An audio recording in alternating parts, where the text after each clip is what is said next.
And right now, as we do each and every Monday at 3:15 p.m. Eastern Time on Monday, folks, we're going to talk to our man Steve Rhodes. You can check out Steve's outstanding program, folks, every trading day, 11 a.m. Eastern Time, the Trader's Edge, 11 till noon.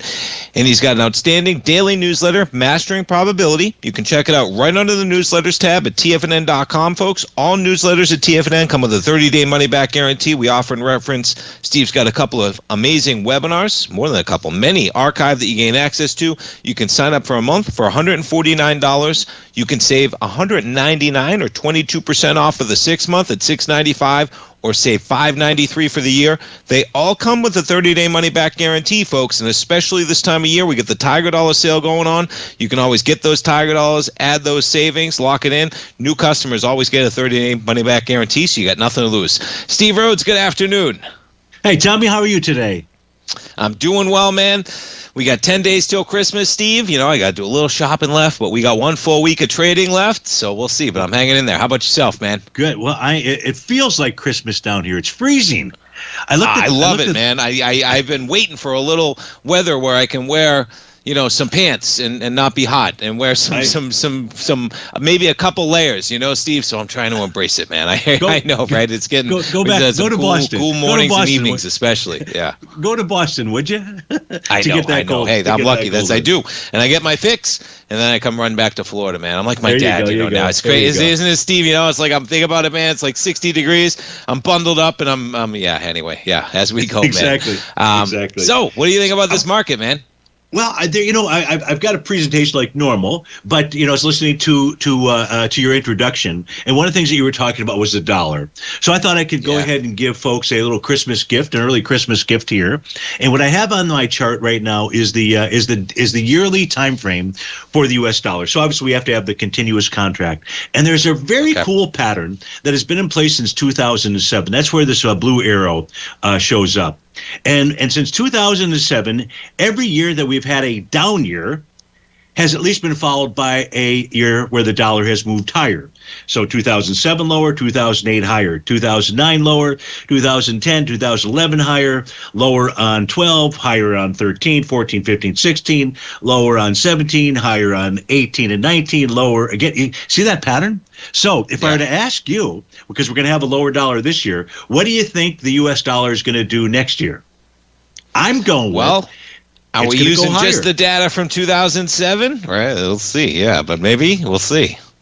Exactly. Anyways, so I thought I'd put that out there. It's important to understand kind of the cadence of the market, what patterns are present out here. And until they fail, they're likely going to continue on. So it's pretty cool. And actually, the channel that I was talking about, we're still in that uptrend channel too, right? It's like, that's amazing, man, that it's just that dollar strength. We'll see, but it refuses to break it, man. And it's not breaking it yet. So we'll see for sure. Absolutely. So since we are approaching Christmas, I thought we could take a look at those seasonal charts. The folks at Season X are kind enough to provide me with this tool, which allows us to take, in this case here, I've got the S&P 500.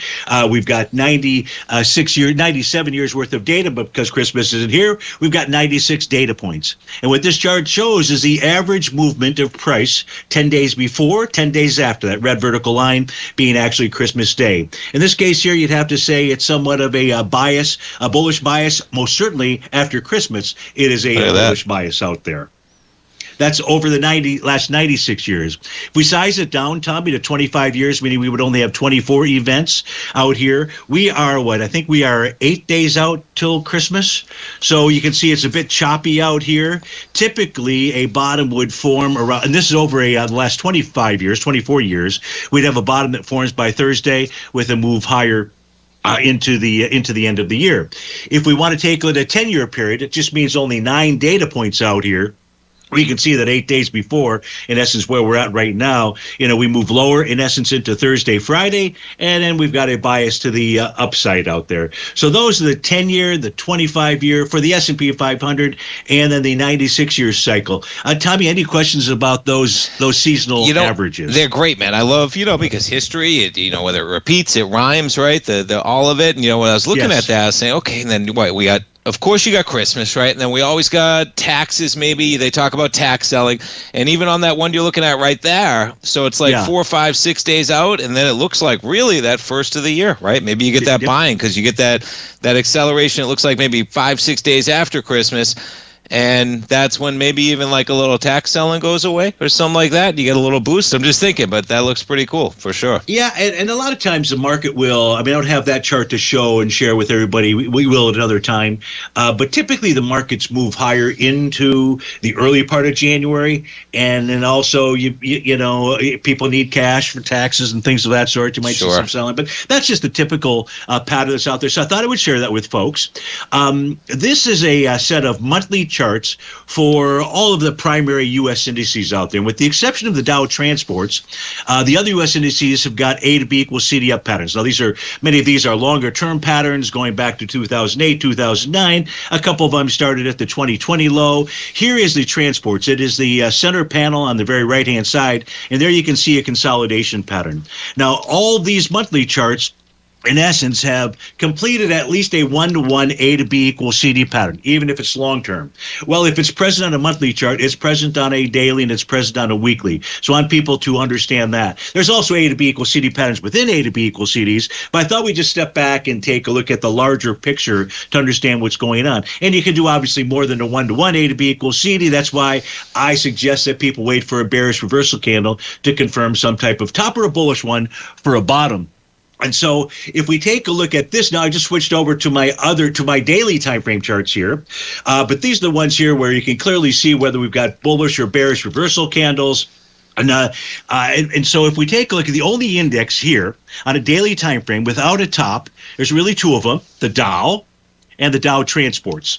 So these two charts, otherwise the S&P 500, the NASDAQ 100 for a daily standpoint, the Russell, the semis, the NASDAQ Composite, the New York Stock Exchange, all have got topping patterns, but not the Dow Transports or the Dow.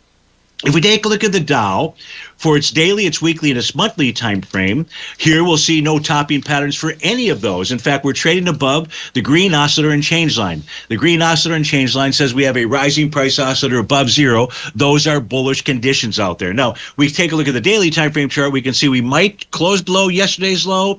If we do, I think it increased the odds, Tommy, that we move back to test its level of support. I've got support levels on any kind of retracement here at 48,108, followed by 47,955. Followed by 46,995. If somebody captures these charts, they'll understand the methodology of being able to help identify support out here using daily, weekly, and monthly time frames. If we go switch over to the Dow Equity Future Contract, same thing here. No topping patterns that are in place. So it's really the Dow, believe it or not, that is the one that's holding the market. If we look at the equal weighted Dow, it doesn't have any kind of a topping patterns out there.